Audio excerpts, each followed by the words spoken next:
Hello everyone, I am Charul. I welcome you all on my channel Education at Your Doorstep. This is the 12th lecture in the lecture series of Geomorphology, in which we are going to talk about the formation of the seasons. Is it only the revolution which is the reason behind the formation of the seasons, or there is something else also? Why Norway is known for its midnight sun? And we are also going to talk about the aphelion and the perihelion. But before that, I want to ask you some questions. Why moon don't have any atmosphere? Why there are craters on the surface of the moon? And which is the deepest crater on the surface of the moon? And guys, you have to write down in the comment section what is the waxing and what is the waning moon. If you don't know the answer of these questions, then please refer to my previous videos. The link is given below in the description. And if you have any doubt regarding any lecture, you can follow me on my Telegram channel, that is Education at Your Doorstep. Guys, if you have not subscribed my channel yet, then please subscribe. Let's talk about the seasons.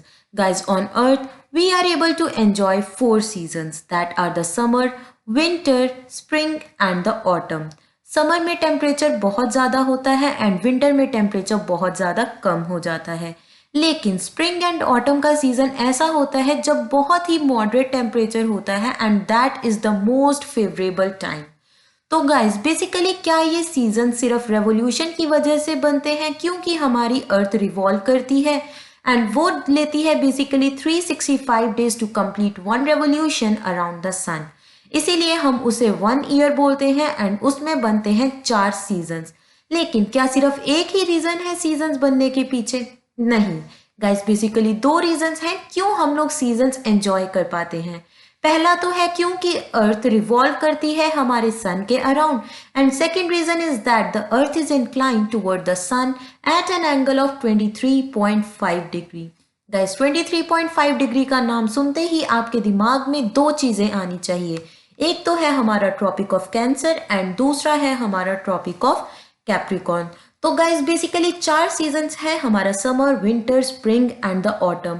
Summer में बहुत high temperature था, winter में लो and spring and autumn में बहुत ही moderate temperature होता है. Guys हमने motions वाले लेक्चर में देखा था कि डे की फॉर्मेशन होती है बेसिकली रोटेशन की वजह से. जो पार्ट हमारा अर्थ का सन की तरफ होता है वहां पर होता है दिन एंड दूसरी तरफ होती है रात. तो basically formation of day and night was because of the rotation of the earth about its imaginary axis. लेकिन क्या variation of the day and the night is also because of this?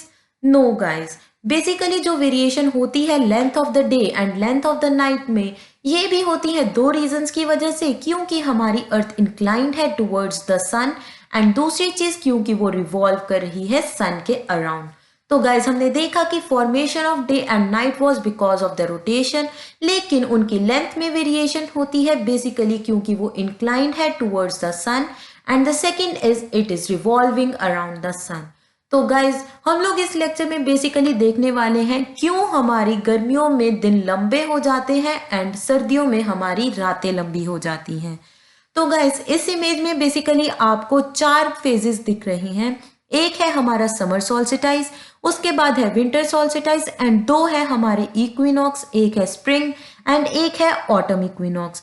Guys क्या आप देख पा रहे हैं कि summer solstice के टाइम पर क्या है, हमारा north pole towards the sun है, लेकिन विंटर सॉल्स्टिस के टाइम पर साउथ पोल है जो हमारे सन की तरफ है and north pole is away from the sun. लेकिन हमारे इक्विनॉक्स टाइम पर कंडीशन कुछ और ही है. Now we are going to discuss about the thermal equator. Guys हमने इक्वेटर देखा था कि वो 0 डिग्री लैटिट्यूड को बोला जाता है जो डायरेक्टली हमारे सेंटर ऑफ द अर्थ से पास करता है एंड हमारी अर्थ को 2 इक्वल पार्ट्स में डिवाइड करता है, northern hemisphere and the southern hemisphere. लेकिन आखिर ये थर्मल इक्वेटर क्या होता है? गाइस बेसिकली जिस भी लैटिट्यूड पर हमारी सन की रेडिएशंस डायरेक्टली फॉल करेंगी उसे बोला जाता है थर्मल इक्वेटर. गाइस जैसा कि हमने देखा कि जो हमारी अर्थ है वो सन की तरफ 23.5 डिग्री पर इंक्लाइंड है. अगर ऐसा ना होता तो सन की रेडिएशंस हमेशा इक्वेटर पर ही फॉल कर रही होती, लेकिन ऐसा नहीं है एंड हम लोग सीजन्स एंजॉय कर पाते हैं एंड उसका रीजन है inclination of the earth towards the sun. तो गाइज हमने देखा कि जिस भी लैटिट्यूड पर सन की रेडिएशंस डायरेक्टली फॉल करेंगी उसे बोला जाता है थर्मल इक्वेटर। कभी ये ट्रॉपिक ऑफ कैंसर होगा, कभी ये हमारा 0 degree latitude that is equator हो जाएगा एंड कभी हो जाएगा हमारा tropic of Capricorn. Guys basically 4 phases होते हैं हमारी अर्थ के इन द होल ईयर। एक बार होता है ट्रॉपिक ऑफ कैंसर पर डायरेक्टली रेज फॉलो करती हैं एंड दूसरी बार ट्रॉपिक ऑफ कैप्रिकॉर्न पर एंड 2 बार होता है कि वो डायरेक्टली फॉल करती हैं हमारे 0 डिग्री लैटिट्यूड पर that is on the equator. तो 2 बार करेंगी 0 डिग्री लैटिट्यूड पर, एक बार 23.5 डिग्री नॉर्थ पर एंड एक बार 23.5 डिग्री साउथ पर। Now let's talk about the equinox. Guys equinox का मतलब होता है the length of the day becomes equal to the length of the night and इस टाइम हमारे नॉर्दर्न हेमिस्फीयर में, साउदर्न हेमिस्फीयर में बहुत ही ज़्यादा मॉडरेट टेम्परेचर होता है एंड उन सीजन्स को बेसिकली बोला जाता है स्प्रिंग एंड द ऑटम। तो इक्विनॉक्स के टाइम पर हमारे 0 डिग्री लैटिट्यूड पर सन की रेज डायरेक्टली फॉल करती हैं जिसकी वजह से हमारे यहाँ का टेम्परेचर बहुत ही ज़्यादा मॉडरेट हो जाता है। गाइस 2 बार ऐसा होता है कि सन की रेज डायरेक्टली फॉल करती हैं हमारे इक्वेटर पर।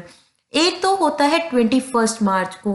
गाइस जैसा कि हमें पता है कि मार्च में नॉर्दर्न हेमिस्फीयर में होता है स्प्रिंग, जब basically flowers and leaves basically उगना शुरू होते हैं, बहुत अच्छा वेदर होता है, तो उस टाइम जो इक्विनॉक्स होता है उसे बोला जाता है स्प्रिंग इक्विनॉक्स। तो बेसिकली 21 मार्च को होता है कि 0 डिग्री लैटिट्यूड पर सन की रेज डायरेक्टली फॉल करती हैं, मॉडरेट टेम्परेचर होता है एंड बेसिकली होता क्या है कि length of the day becomes equal to the length of the night. And दूसरी बार इक्विनॉक्स होता है हमारे ऑटम के सीजन में that is on the 23 September.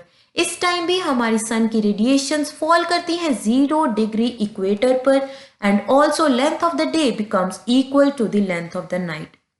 And जैसा कि हमने देखा कि स्प्रिंग एंड ऑटम में बहुत ही फेवरेबल टेम्परेचर होता है, तो हम लोग बेसिकली बोल सकते हैं कि इक्विनॉक्स टाइम बहुत ही मॉडरेट एंड फेवरेबल टेम्परेचर हो जाता है हमारे नॉर्दर्न हेमिस्फीयर में भी एंड साउदर्न हेमिस्फीयर में भी।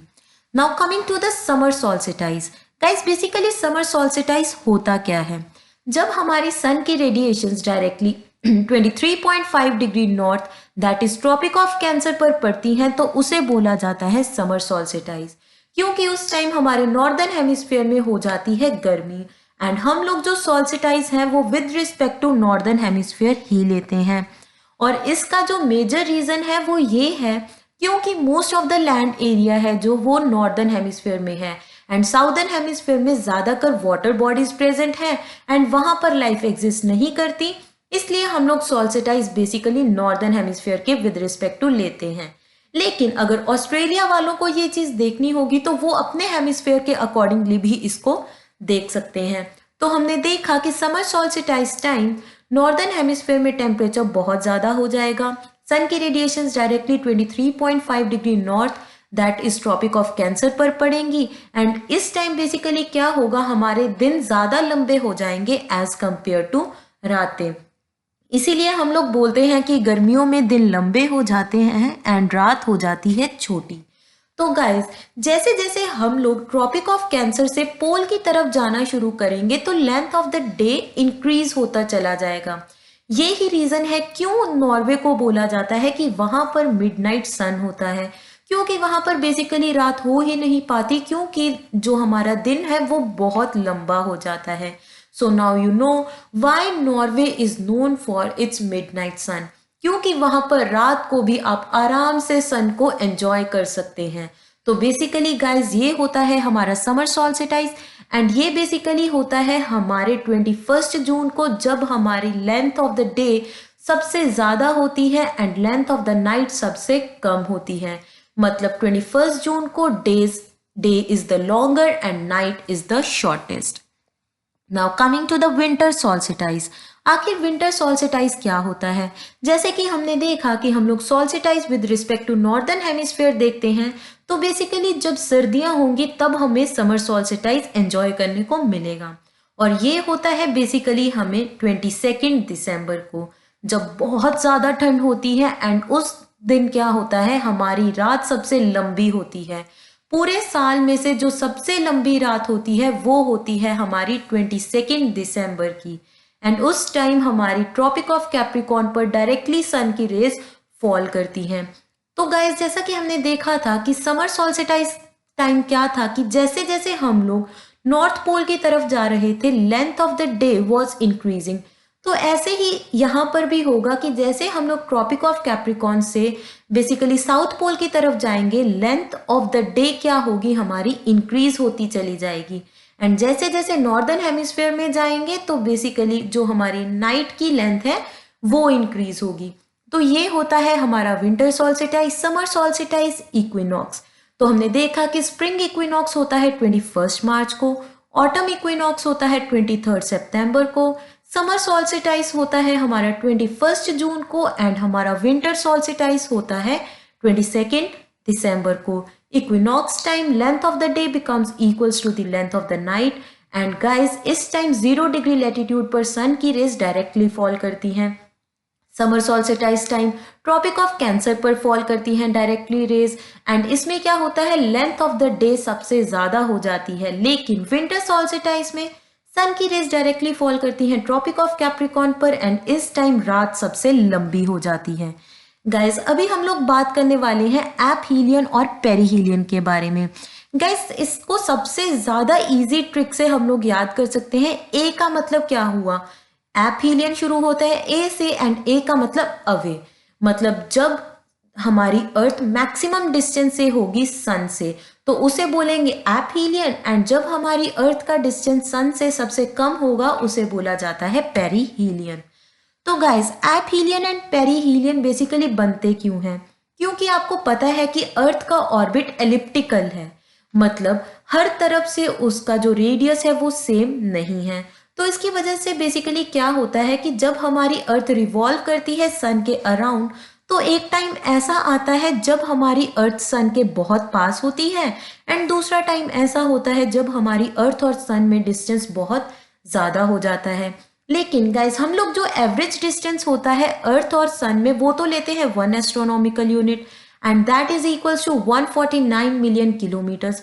तो बेसिकली वो हम लोग इन दोनों डिस्टेंस का एवरेज निकाल कर लेते हैं। मतलब अगर हम लोग एपहीलियन टाइम जो अर्थ और सन में डिस्टेंस है एंड जो पेरिहीलियन टाइम है उनको ऐड ऑन करके उसको डिवाइड बाय 2 कर दे तो हमारे पास 1 एस्ट्रोनॉमिकल यूनिट की वैल्यू आती है, जिसे बोला जाता है बेसिकली 1 एस्ट्रोनॉमिकल यूनिट, एंड उसकी वैल्यू है 149 मिलियन किलोमीटर्स। तो गाइस, बेसिकली ये क्यों होता है? क्योंकि हमारे अर्थ का ऑर्बिट होता है एलिप्टिकल। तो गाइस, बेसिकली जो हम लोग एपहीलियन एंड पेरिहीलियन देखते हैं वो देखते हैं with respect to southern hemisphere. लेकिन हमने देखा था कि हमने winter solstice and summer solstice देखा था with respect to northern hemisphere, क्योंकि नॉर्दर्न हेमिस्फीयर में हमारी most of the land present थी। लेकिन आई डोंट नो इसके पीछे क्या रीजन है कि हम लोग जो एपहीलियन एंड पेरिहीलियन है वो with respect to southern hemisphere देखते हैं। तो गाइज, जब बेसिकली साउदर्न हेमिस्फीयर में दैट इज साउथ पोल में और हमारे सन में डिस्टेंस मैक्सिमम होता है तो उसे बोला जाता है एपहीलियन। एंड ये बेसिकली कब होगा? इस टाइम बेसिकली गाइज आपको साफ साफ पता चल रहा है कि नॉर्थ पोल हमारा सन की तरफ होगा, इसीलिए हमारा साउथ पोल सन से बहुत दूरी पर है। तो ये होता है हमारा जुलाई में, that is on the 3rd जुलाई। तो गाइज, इसको आप बिल्कुल भी कंफ्यूज मत करना। तो इसमें हमने देखा कि एपहीलियन टाइम क्या होगा, हमारा साउथ पोल हमारे सन से सबसे ज्यादा डिस्टेंस पर होगा, and that will be in the summer season of the northern hemisphere, that is on the 3rd जुलाई। लेकिन हमारा पेरिहीलियन बेसिकली होता है 3rd या फिर 4th जनवरी को। एंड ये क्यों होता है? क्योंकि इस टाइम हमारा जो नॉर्थ पोल होता है वो अवे फ्रॉम द सन होता है, एंड हमारा साउथ पोल टुवर्ड्स द सन होता है, जिसकी वजह से हमारे साउथ पोल एंड सन के बीच में डिस्टेंस मिनिमम हो जाता है।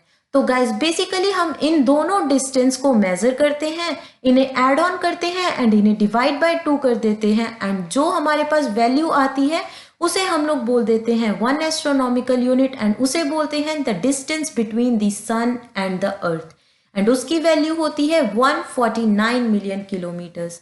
तो गाइस हमने इस लेक्चर में बेसिकली देखा कि फॉर्मेशन ऑफ द सीजन दो रीजंस पर डिपेंड करती है, inclination of the earth towards the sun and the revolution of the earth around the सन।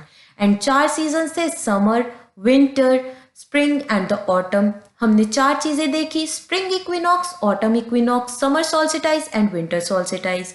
हमारा समर सोल्स्टिस था 21 जून को, हमारा विंटर सोल्स्टिस था 22 दिसंबर को, हमारा स्प्रिंग इक्विनॉक्स था 21 मार्च को एंड हमारा ऑटम इक्विनॉक्स था 23 सितंबर को।